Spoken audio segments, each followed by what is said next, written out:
got no love for the fakeness. If you wanna play tough and wanna hate this, I'll always show up. Bos Pramac menuding Marc Marquez tiru data dan gaya balap Casey Stoner. Apa yang membuat Marc Marquez begitu dominan di musim 2025?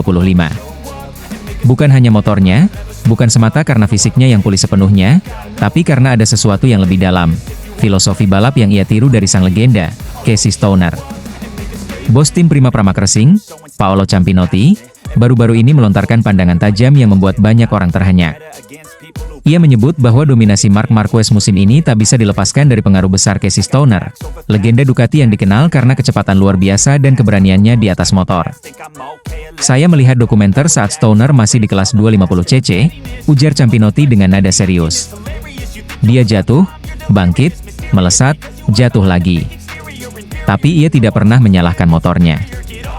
Ia hanya ingin menang. Marc melakukan hal yang sama sekarang. Campinotti yakin, Marquez bukan hanya sekadar meniru gaya balap Stoner, tetapi ia benar-benar mendalami data dan karakteristik balap sang legenda.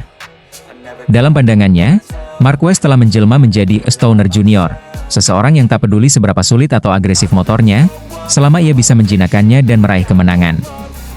Lihat saja bagaimana Marc membalap musim ini, penuh risiko, penuh determinasi. Ia tak segan-segan mengambil jalur ekstrim, menekan batas grip, dan mengambil alih lintasan dengan keberanian yang nyaris gila. Namun, itulah mentalitas seorang juara, mentalitas yang Campinotti lihat begitu jelas berasal dari warisan Casey Stoner. Sekarang, Marc membalap seperti Stoner. Cara dia mengangkat motor, menyerang tikungan, bahkan bagaimana dia mengatasi momen nyaris jatuh, semua seperti cerminan Casey, lanjut Campinotti. Dia mempelajarinya selama berbulan-bulan. Dan sekarang, kita lihat hasilnya, dia tak tersentuh. Memang, di 4 seri pembuka MotoGP 2025, Marc Marquez mencatatkan 3 kemenangan, Thailand, Argentina, dan Qatar, serta 1 momen dramatis di Amerika ketika ia memimpin dengan dominan sebelum crash. Tapi Campinotti juga mengingatkan bahwa kemiripan keduanya bukan tanpa konsekuensi. Marquez sering jatuh, sama seperti Stoner dulu. Tapi itu bukan karena ceroboh. Itu karena dia ingin menang. Ia ingin menaklukkan motor yang bahkan terkadang melawan dirinya. Kalimat terakhir Campinotti begitu menggugah. Itu adalah mentalitas seorang juara. Marc tidak hanya ingin menguasai lintasan, dia ingin menaklukkan segalanya. Bukan tanpa alasan Marquez disebut-sebut sebagai kandidat juara dunia musim ini. Dengan Ducati GP25 dan semangat yang dibakar oleh warisan Stoner, ia bukan hanya balapan untuk menang. Ia balapan untuk meninggalkan warisan. Dan kini, semua mata tertuju ke seri kelima di Jerez. Apakah Marc Marquez akan kembali mengukir kemenangan dengan gaya Stoner yang kini bersemayam dalam dirinya? Atau justru tekanan yang ia warisi dari legenda akan menguji batas sejatinya? Yang jelas, musim ini bukan hanya tentang Marquez dan Ducati. Ini tentang bagaimana seorang juara menemukan kembali dirinya, dengan menapak jejak sang legenda. Dani Pedrosa ungkap strategi utama Marc Marquez yang mampu dominan di MotoGP. Di tengah teriknya sirkuit Lusail, Qatar, satu nama kembali jadi pusat perhatian, Marc Marquez. Pembalap berjuluk Baby Alien itu tampil luar biasa, menyapu bersih podium dari sprint race hingga balapan utama. Tapi di balik gemerlap trofi dan selebrasi kemenangan, ada satu strategi utama yang dibongkar oleh mantan rival sekaligus rekan setimnya sewaktu di Honda, Dani Pedrosa. Pedrosa, yang kini menjadi pembalap penguji KTM, menyaksikan dengan mata tajam bagaimana Marquez mendominasi jalannya balapan. Ia tak sekadar melihat kecepatan, tapi membaca permainan dan menurutnya, Marquez sedang bermain catur saat semua orang lain masih bermain adu cepat. Marc bukan hanya mengendarai motor tercepat, dia sedang memainkan strategi paling matang di lintasan, ungkap Pedrosa. Saat semua orang mendorong ban mereka sejak awal, Marc mengatur ritme. Dia tahu kapan harus menahan, kapan harus menyerang, dan itulah mengapa dia selalu hadir di momen paling krusial, laps-laps terakhir. Pedrosa menjelaskan bahwa dalam balapan modern, degradasi pada ban adalah segalanya. Semakin keras kamu mendorong ban belakang, semakin besar tekanan pada ban depan.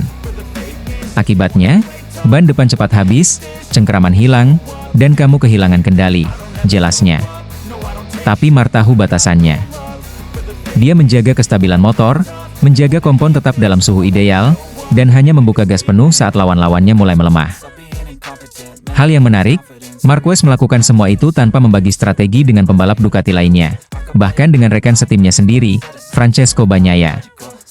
Ia menjaga semua rencananya rapat-rapat, membuat para pesaingnya bertanya-tanya bagaimana dia bisa begitu kuat saat balapan memasuki fase kritis. Mark tahu betul bahwa dalam balapan, informasi adalah senjata. Dia tidak membuka rahasia bagaimana dia menjaga ban, bagaimana dia membaca ritme balapan. Semua itu disimpannya untuk dirinya sendiri, dan dia gunakan sebagai keunggulan di trek, ujar Pedrosa. Hasilnya, kemenangan demi kemenangan yang terasa hampir tak terhindarkan.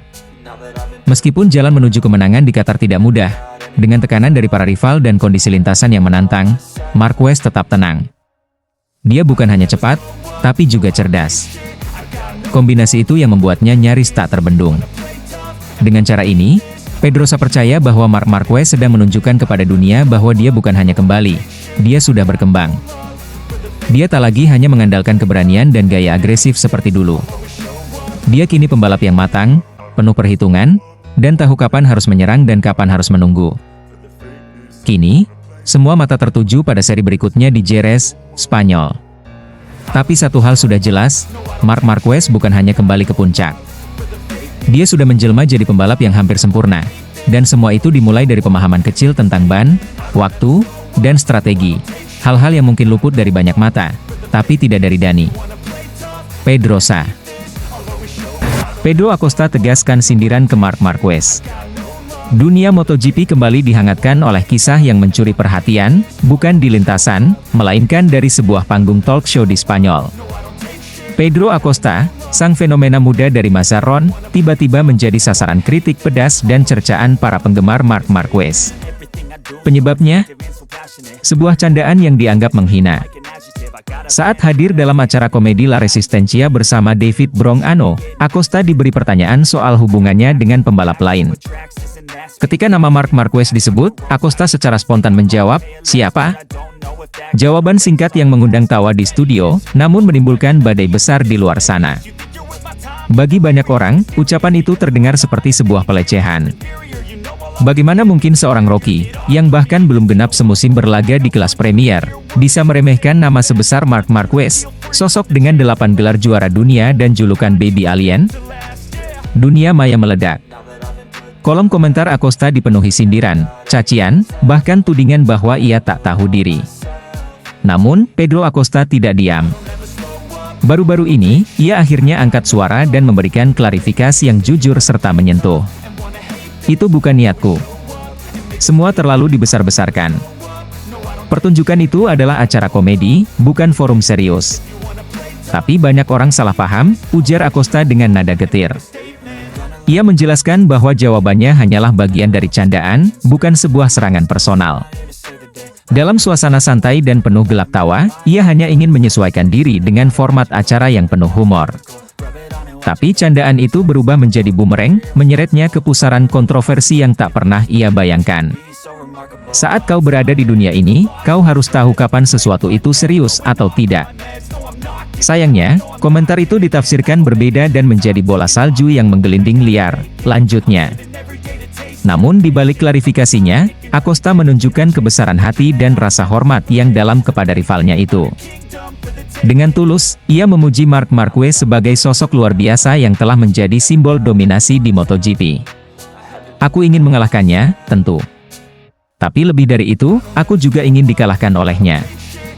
Karena kalau kau sampai bisa bertarung dengannya, bahkan meski akhirnya kalah, itu berarti kau sudah berada di level yang tinggi, ucap Acosta dengan nada penuh hormat.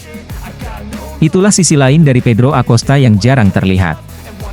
Di balik gaya bicara yang belak-belakan dan penuh percaya diri, ia tetap seorang pemuda yang memahami betapa besar nama Marc Marquez dan apa arti rivalitas yang sehat. Ia bukan hanya ingin bersinar, tetapi ingin bertarung melawan yang terbaik, dan belajar dari mereka. Kontroversi ini menjadi pelajaran penting, tidak hanya bagi Acosta, tetapi juga bagi kita semua. Bahwa dalam dunia olahraga, di mana emosi dan kebanggaan kerap meledak-ledak, memahami konteks dan niat menjadi hal yang sangat penting.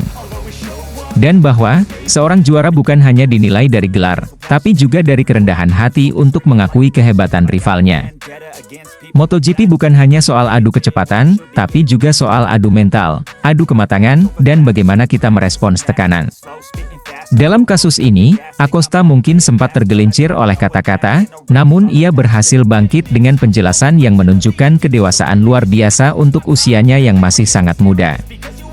Dan satu hal yang kini pasti, pertarungan antara Pedro Acosta dan Marc Marquez akan semakin menarik. Bukan karena kontroversi, tapi karena saling respek dan keinginan tulus untuk menang dengan cara yang elegan. Francesco Bagnaia terus mengeluh, bos gigi Dalinya murka, pilih utamakan Marc Marquez. Awal musim MotoGP 2025 berjalan cukup menegangkan bagi Ducati Lenovo. Meski secara performa tim terlihat solid, ada dinamika internal yang mulai mencuat ke permukaan. Salah satu yang jadi sorotan adalah sikap Francesco Bagnaia. Juara dunia 2 kali itu mendapat teguran langsung dari General Manager Ducati, Gigi Dall'Igna, karena dianggap terlalu sering mengeluh soal performa motor, alih-alih fokus membantu tim mencari solusi. Bagnaia saat ini berada di posisi ketiga klasemen sementara dengan raihan 97 poin, tertinggal 26 poin dari pemimpin klasemen, Marc Marquez, yang telah mengoleksi 123 poin.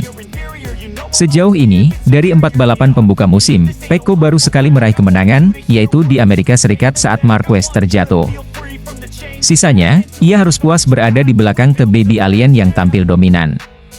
Namun yang menjadi perhatian bukan sekadar posisi Bagnaia di klasemen. Justru sikapnya yang dinilai terlalu rewel oleh pihak internal Ducati menjadi isu utama. Gigi Dall'Igna secara terbuka menyampaikan bahwa Bagnaia cenderung terlalu banyak mengeluh ketimbang mencari jalan keluar saat motor tidak sesuai ekspektasinya. Pecco terlalu fokus pada masalah.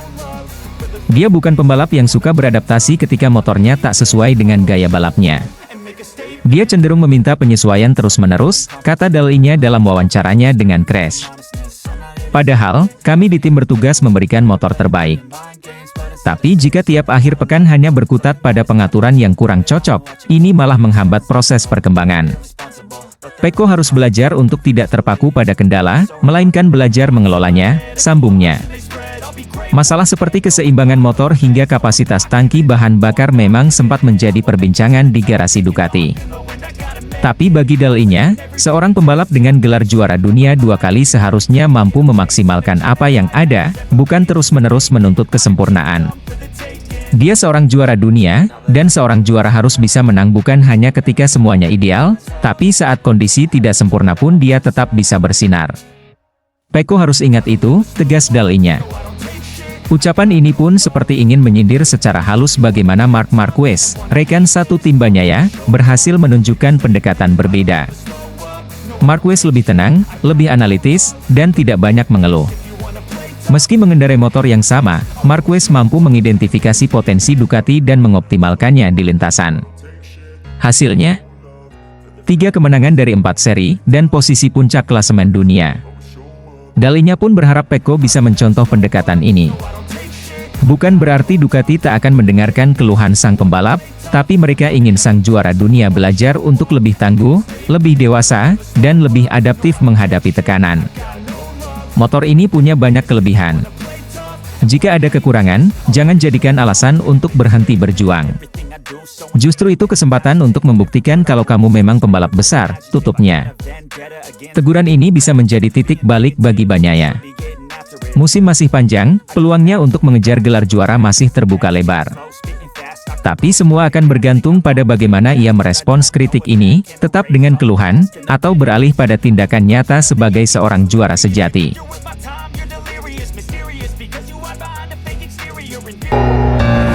Ducati catat 21 kemenangan beruntun, bos gigi Dall'Igna bangga dan peringatkan para rival. Sirkuit Lusail, Qatar menjadi saksi kehebatan Ducati yang kembali mencatat sejarah dengan meraih kemenangan ke-21 secara beruntun di ajang MotoGP.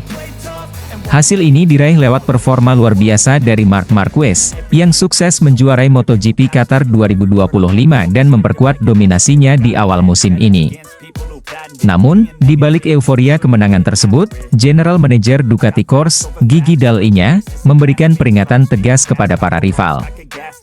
Dall'Igna menyebut bahwa kemenangan ini memang spesial, karena selain meraih posisi 1-2 di podium, 5 motor Ducati berhasil menempati posisi 6 besar. Namun, dominasi tersebut tidak bisa membuat mereka terlalu percaya diri. Pasalnya, ancaman dari pabrikan lain seperti KTM, terutama lewat performa kuat Maverick Vinales, sangat nyata. Akhir pekan yang spesial bagi motor dan pembalap kami. Ducati Merah meraih posisi 1-2 di podium dan menempatkan 5 motor Desmosedici di posisi 6 teratas. Tapi melihat bagaimana sengitnya persaingan, kemenangan ini harus menjadi alarm untuk tidak lengah, ujar Dall'Igna. Marc Marquez kembali membuktikan bahwa dirinya bukan sekadar pembalap baru di Ducati. Di musim debutnya bersama tim asal Borgo Panigale itu, Marquez telah mengoleksi 3 kemenangan dari 4 balapan utama, serta 7 kemenangan dari 8 balapan termasuk sprint race. Ia bahkan mencatatkan pole position, fastest lap, serta kemenangan penuh di sirkuit yang sebelumnya tidak pernah bersahabat dengannya selama 1 dekade terakhir. Marc tak tertandingi saat ini. Bukan hanya cepat, tapi ia juga sangat cerdas dalam membaca balapan. Ia tahu kapan harus menyerang, dan bagaimana mengatur ban serta energinya untuk momen-momen krusial, uji Dall'Igna. Kemenangan Marquez di Qatar menjadi semakin spesial karena didapatkan dengan cara yang tak biasa. Alih-alih langsung menekan sejak awal, Marquez menahan ritme balap di awal untuk menjaga kondisi ban. Saat lawan-lawannya mulai kehabisan grip, dia justru gaspol di 5 lap terakhir. Strategi ini terbukti jitu dan membawanya ke puncak podium, sementara rival terdekatnya, Francesco Bagnaia, Pecco, harus puas di posisi kedua.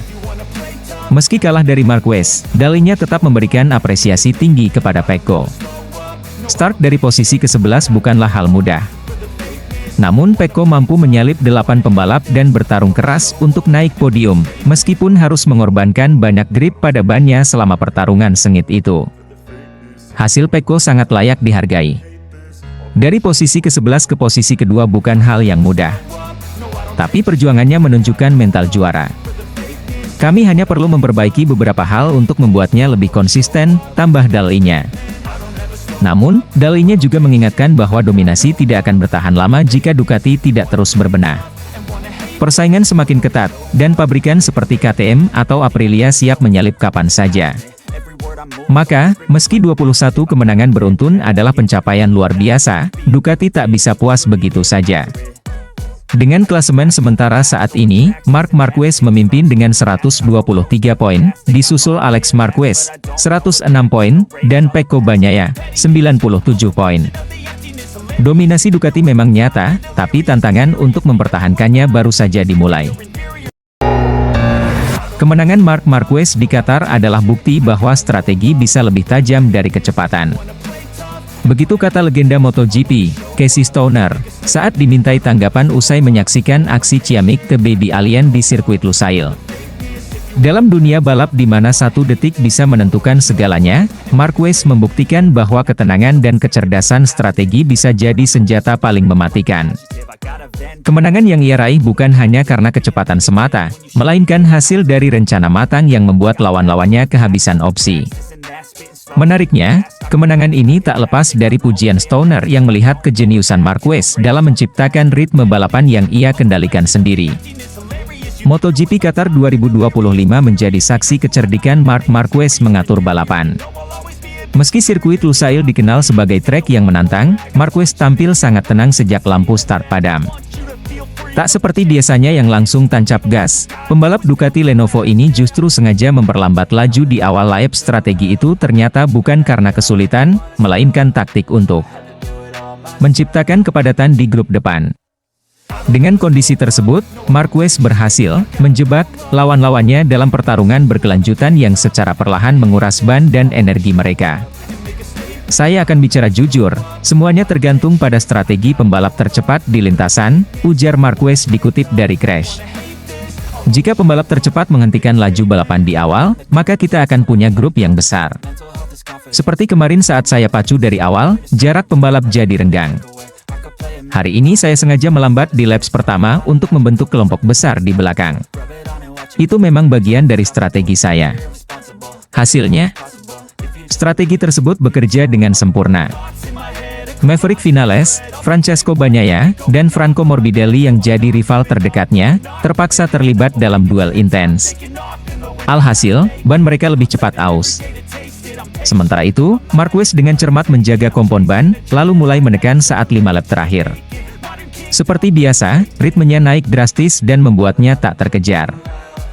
Meski Vinales sempat finish kedua di lintasan, penalti tekanan ban membuat posisinya turun, memberi Bagnaia tempat kedua dan Morbidelli posisi ketiga. Kemenangan ini pun terasa istimewa karena jadi kemenangan kedua Marquez di Qatar setelah terakhir menang pada 2014 silam. Casey Stoner tak segan memberikan pujian tinggi atas performa Marquez. Baginya, strategi Marquez sangat luar biasa, tenang di bawah tekanan, mampu membaca situasi, dan tahu kapan harus menyerang. Sebagai mantan juara dunia yang paham betul tentang kerasnya persaingan di MotoGP, Stoner menyebut bahwa kemenangan Marquez ini adalah kombinasi antara kecerdikan dan pengalaman tinggi. Tak hanya itu, kemenangan ini membawa Marc Marquez kembali ke puncak klasemen sementara MotoGP 2025. Dengan koleksi 123 poin, ia kini unggul atas Alex Marquez, 106 poin, dan Francesco Bagnaia, 97 poin. Dengan 4 seri awal yang berjalan panas dan penuh kejutan, kemenangan di Qatar sekali lagi menegaskan satu hal, Marquez bukan hanya cepat, tapi juga pembalap dengan insting balap luar biasa. Seperti kata Stoner, Marc tahu kapan harus melambat untuk kemudian melesat. Itulah pembeda sejatinya.